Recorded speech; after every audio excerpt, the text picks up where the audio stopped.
Vous vous tenez devant le miroir de la salle de bain, un matin ordinaire. Et pendant un instant, la lumière capte votre cuir chevelu, sous un angle que vous n'aviez pas remarqué auparavant. La ligne de séparation semble plus large qu'il y a 6 mois. Lorsque vous passez votre main dans vos cheveux, quelques mèches se détachent entre vos doigts. Pas une poignée, juste assez pour le remarquer.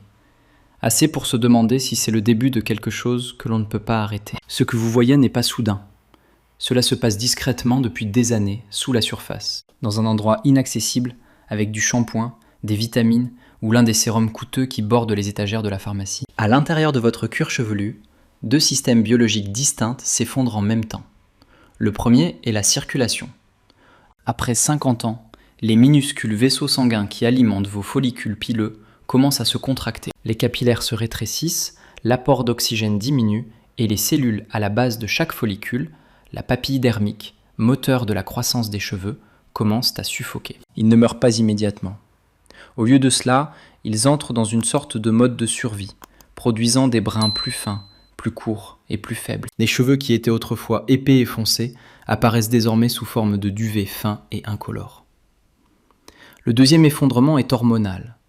Une enzyme appelée 5-alpha-réductase commence à convertir une plus grande partie de votre testostérone en une hormone plus puissante appelée dihydrotestostérone ou DHT. La DHT se lie au récepteur situé à l'intérieur de vos follicules pileux et déclenche un processus appelé miniaturisation. La phase de croissance raccourcit. La tige du cheveu rétrécit. Le follicule lui-même devient plus petit à chaque cycle, jusqu'à ce qu'il ne produise finalement rien de visible. La plupart des gens pensent que leurs cheveux sont en train de mourir. Mais ce n'est pas mort. On meurt de faim. Et depuis des décennies, l'industrie de la beauté vous vend des solutions qui ne résolvent jamais le problème. Sérums dont les molécules sont trop grosses pour pénétrer la barrière du cuir chevelu. Des huiles lourdes qui obstruent les pores et nourrissent la levure qui enflamme votre peau. Des suppléments qui circulent dans votre circulation sanguine mais ne se concentrent jamais là où ils sont le plus nécessaires. Pourtant, en 2002, un petit essai clinique mené à Bagdad a testé quelque chose de différent. Pas un produit pharmaceutique. Il ne s'agit pas d'une formule brevetée. Jus d'oignon brut, appliqué directement sur le cuir chevelu 2 fois par jour pendant 2 mois. Les résultats ont été publiés dans le Journal of Dermatology. Sur 23 patients traités avec du jus d'oignon, 20 ont présenté une repousse visible des poils en 6 semaines. Cela représente un taux de réponse de 87%. Le groupe témoin, traité à l'eau du robinet, n'a constaté une repousse que chez 2 patients sur 15. La différence n'était pas subtile. C'était dramatique. Et pourtant, plus de 2 décennies plus tard, la plupart des dermatologues n'ont jamais entendu parler de cette étude. Aucune société pharmaceutique n'a financé un essai de suivi. Aucune grande institution de recherche n'a tenté de reproduire les résultats à grande échelle. L'étude existe dans la littérature médicale, citée occasionnellement, mais largement oubliée. Parce qu'il n'y a aucun brevet sur le jus d'oignon. Pas question de le standardiser, de le mettre en bouteille et de le vendre 200 $ par mois. Ce que l'étude a révélé n'est cependant pas un miracle. C'était un mécanisme. Les oignons contiennent de fortes concentrations de quercétine, un flavonoïde qui inhibe l'enzyme 5-alpha-réductase, la même enzyme qui convertit la testostérone en DHT. Ils contiennent également des composés soufrés qui stimulent la production de collagène et améliorent la circulation sanguine vers le cuir chevelu. En d'autres termes, le jus d'oignon ne nourrissait pas les cheveux. Cela changeait l'environnement dans lequel les cheveux essayaient de pousser. Et cette distinction est importante, parce que si le problème ne vient pas des cheveux eux-mêmes, mais de l'effondrement biologique qui se produit en dessous, alors la solution n'est pas un sérum qui recouvre la surface. La solution est quelque chose qui pénètre suffisamment profondément pour restaurer ce qui a été perdu. Débit sanguin, oxygène, la capacité de bloquer l'hormone qui étouffe lentement vos follicules de l'intérieur. Ce n'est pas la seule étude. En 2015, des chercheurs iraniens ont comparé l'huile de romarin à 2% de minoxidil, l'ingrédient actif de la plupart des traitements contre la perte de cheveux en vente libre. Après 6 mois, les 2 groupes présentaient une augmentation similaire du nombre de cheveux. Le groupe l'huile de romarin a signalé beaucoup moins d'irritation du cuir chevelu. En 2014, une étude menée en Corée du Sud a testé l'huile de menthe poivrée sur des souris et a révélé qu'elle augmentait la croissance des cheveux de 92% en 4 semaines. Le minoxidil, dans la même étude, a augmenté la croissance de 55%. Ce sont de petites études. Ils impliquent des dizaines de participants, et non des milliers. Ils n'ont pas été reproduits par de grands essais pharmaceutiques. Mais ils pointent vers quelque chose de cohérent. Certains composés végétaux peuvent pénétrer dans le cuir chevelu, modifier l'environnement hormonal et stimuler les processus biologiques dont dépendent la survie des follicules pileux. La question n'est pas de savoir si ces composés fonctionnent. La question est de savoir pourquoi si peu de gens connaissent leur existence. Et si les cheveux que vous pensiez disparus attendent peut-être encore sous la surface, dormants mais pas morts, prêts à repousser si les conditions sont réunies. Pour comprendre pourquoi la plupart des traitements contre la chute des cheveux échouent, vous devez comprendre ce qui se passe réellement à l'intérieur du cuir chevelu lorsque les cheveux commencent à s'éclaircir. Le processus commence par la circulation et se déroule si progressivement que la plupart des gens ne s'en aperçoivent que lorsque les dommages sont déjà visibles. Votre cuir chevelu contient des milliers de minuscules vaisseaux sanguins appelés capillaires, chacun fournissant de l'oxygène et des nutriments à la base d'un follicule pileux. Au bas de chaque follicule se trouve une structure appelée papille dermique, un groupe de cellules spécialisées qui sert de centre de commande pour la croissance des cheveux. Lorsque la papille dermique reçoit un flux sanguin adéquat, elle signale au follicule de produire de nouvelles cellules, qui s'empilent pour former la tige pilaire. Ce processus se poursuit pendant des années pendant ce qu'on appelle la phase anagène, la période de croissance active qui détermine la longueur et l'épaisseur de vos cheveux. Mais après 50 ans, les capillaires qui alimentent ces follicules commencent à se rétrécir. Les mécanismes exacts sont encore à l'étude, mais les recherches publiées ces dernières années montrent que le vieillissement réduit la densité microvasculaire du cuir chevelu, ce qui signifie que moins de vaisseaux sanguins restent fonctionnels au fil du temps. À mesure que la circulation diminue, la papille dermique reçoit moins d'oxygène et moins de nutriments. Il ne s'arrête pas immédiatement, mais il passe dans une sorte de mode de conservation. Au lieu de produire des poils terminaux épais et pigmentés, le follicule commence à produire des poils vélus, des mèches fines, courtes et incolores qui émergent à peine du cuir chevelu. Il ne s'agit pas d'une perte de cheveux au sens traditionnel du terme. Le follicule est toujours vivant et produit toujours des cheveux, mais les cheveux qu'il produit sont si fins et si courts qu'ils deviennent presque invisibles. Les dermatologues appellent ce processus la miniaturisation folliculaire. Et c'est le principal mécanisme à l'origine de l'alopécie androgénétique, la forme la plus courante de perte de cheveux chez les hommes et les femmes. Parallèlement, un deuxième processus se déroule au niveau hormonal. À l'intérieur de votre corps, une enzyme appelée 5-alpha-réductase convertit constamment une partie de votre testostérone en dihydrotestostérone, ou DHT. Il s'agit d'un processus normal qui se produit chez tout le monde. Mais la quantité de DHT produite augmente avec l'âge et certains individus sont génétiquement prédisposés à en produire davantage. La DHT est un androgène bien plus puissant que la testostérone et lorsqu'elle se lie au récepteur androgène à l'intérieur des follicules pileux, elle déclenche une cascade de changements qui accélère la miniaturisation. La DHT raccourcit la phase anagène, ce qui signifie que le follicule passe moins de temps à faire pousser ses cheveux et plus de temps à se reposer. Cela provoque également une inflammation autour du follicule, ce qui restreint encore davantage le flux sanguin et l'apport de nutriments. Au fil du temps, le follicule rétrécit, la tige du cheveu devient plus fine et le cycle de croissance devient de plus en plus court. Finalement, le follicule peut cesser complètement de produire des cheveux visibles, bien qu'il reste souvent vivant sous la surface, dormant mais pas mort. Cela crée un double piège. La réduction du flux sanguin prive le follicule des ressources dont il a besoin pour fonctionner, tandis que l'augmentation des niveaux de DHT attaque activement la capacité du follicule à se développer. La plupart des traitements capillaires commerciaux ne s'attaquent qu'à un seul aspect de ce problème, voire pas du tout. Les sérums topiques contiennent souvent de grosses molécules qui ne peuvent pas pénétrer suffisamment profondément pour atteindre la papille dermique.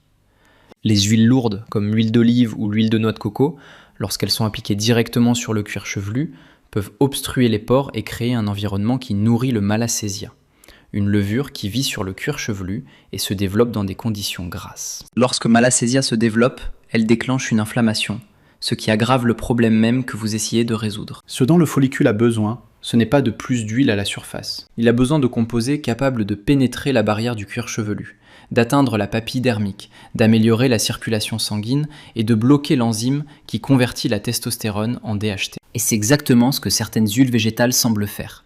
Non pas à travers des allégations marketing, mais à travers des mécanismes biologiques mesurables qui ont été documentés dans des recherches évaluées par des pairs. En 2015, une équipe de chercheurs de l'Université des sciences médicales d'Iran a conçu une étude pour tester si l'huile de romarin pouvait rivaliser avec le minoxidil, l'ingrédient actif de la plupart des traitements contre la perte de cheveux en vente libre. L'essai était restreint mais soigneusement contrôlé.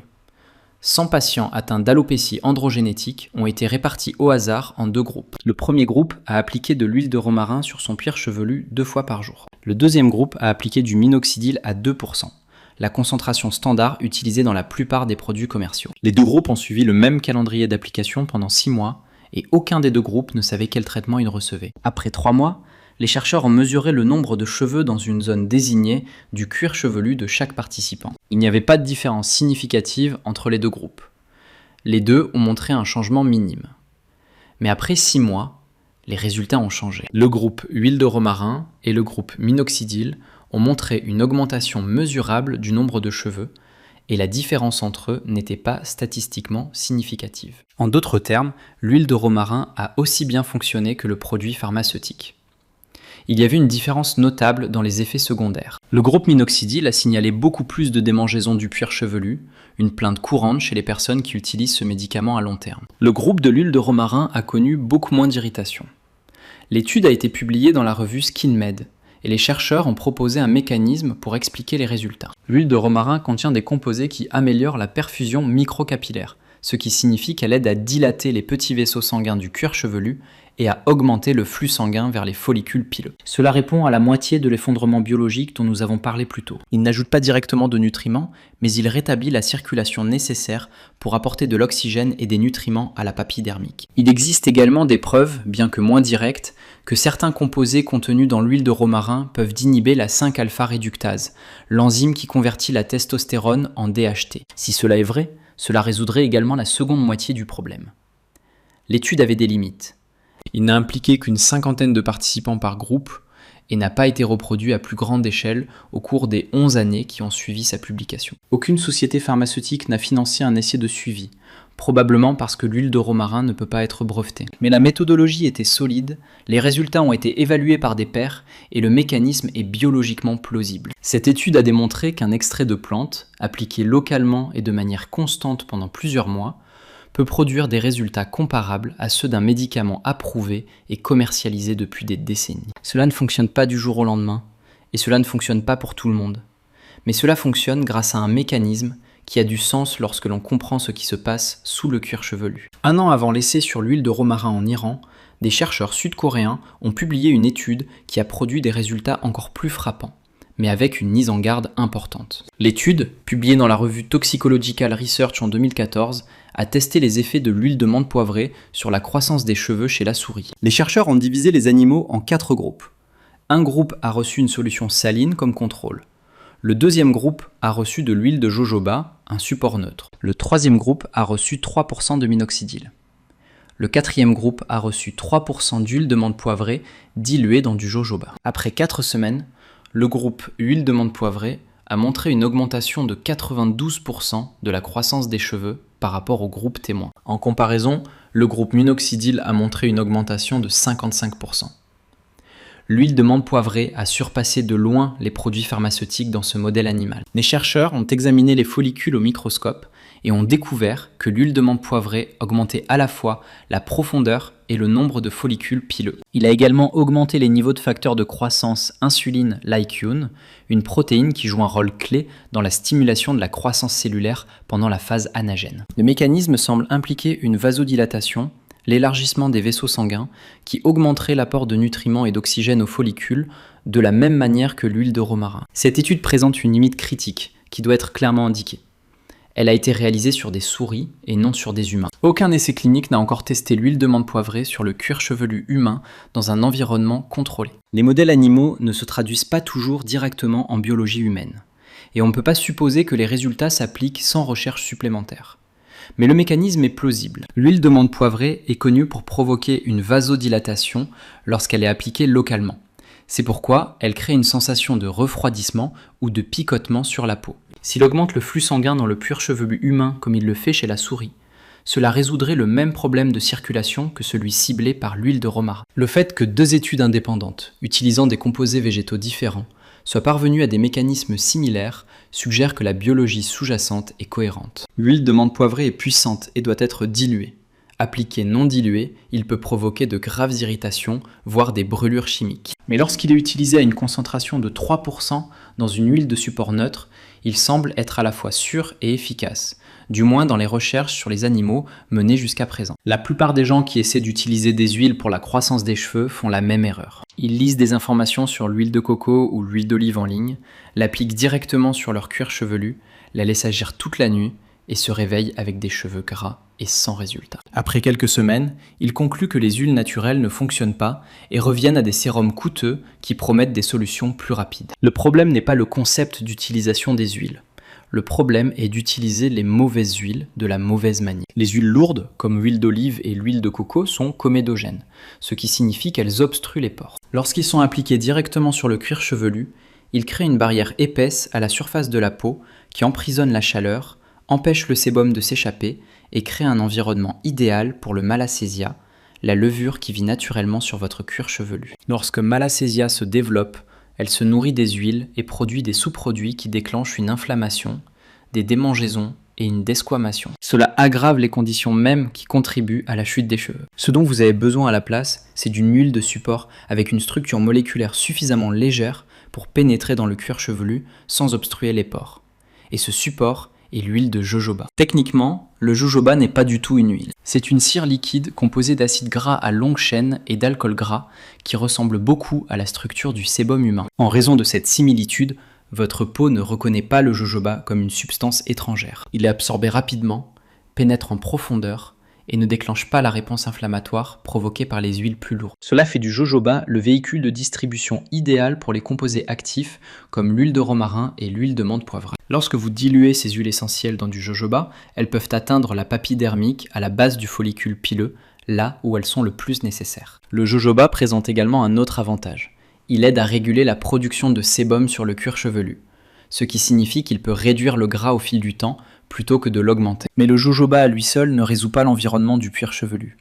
C'est là que l'huile d'arbre à thé devient importante. Une étude publiée en 2002 dans le Journal of the American Academy of Dermatology a testé un shampoing à 5% d'huile d'arbre à thé sur des patients souffrant de pellicules causées par la prolifération de Malassezia. Après 4 semaines d'utilisation quotidienne, le groupe utilisant l'huile d'arbre à thé a montré une amélioration de 41% de la gravité des pellicules par rapport au groupe placebo. L'huile d'arbre à thé est l'un des antifongiques naturels les plus efficaces disponibles. Et lorsqu'il est ajouté à un traitement du cuir chevelu à une concentration de 2 à 3%, il aide à éliminer l'environnement microbien qui peut interférer avec la croissance des cheveux. L'huile de ricin est souvent mentionnée dans les soins capillaires traditionnels et bien que les preuves de son efficacité soient plus faibles que celles du romarin ou de la menthe poivrée, le mécanisme proposé mérite d'être compris. L'huile de ricin contient une concentration inhabituellement élevée d'acide ricinoléique, un acide gras qui peut activer les récepteurs de prostaglandine E2 du cuir chevelu. La prostaglandine E2 est une molécule de signalisation qui joue un rôle dans la prolongation de la phase anagène, la période de croissance active du cycle pilaire. Certaines études animales et petits rapports d'observation suggèrent que l'huile de ricin peut améliorer l'épaisseur et le taux de croissance des cheveux. Mais aucun essai humain à grande échelle ne l'a confirmé. Ce n'est pas un traitement primaire, mais lorsqu'il est dilué et combiné avec d'autres huiles, il peut apporter un soutien supplémentaire. La véritable avancée, cependant, vient de la compréhension de la manière dont certains composés peuvent bloquer l'enzyme qui crée la DHT en premier lieu. C'est là que les oignons reviennent dans l'histoire. Les oignons contiennent de la quercétine, un antioxydant flavonoïde dont il a été démontré dans des études en laboratoire qu'il inhibe la 5-alpha-réductase, l'enzyme responsable de la conversion de la testostérone en dihydrotestostérone. Lorsque vous appliquez du jus d'oignon frais sur le cuir chevelu, vous délivrez une dose concentrée de quercétine directement au follicule, ainsi que des composés soufrés qui stimulent la production de collagène et améliorent la circulation. L'étude de Bagdad de 2002 l'a démontré dans la pratique.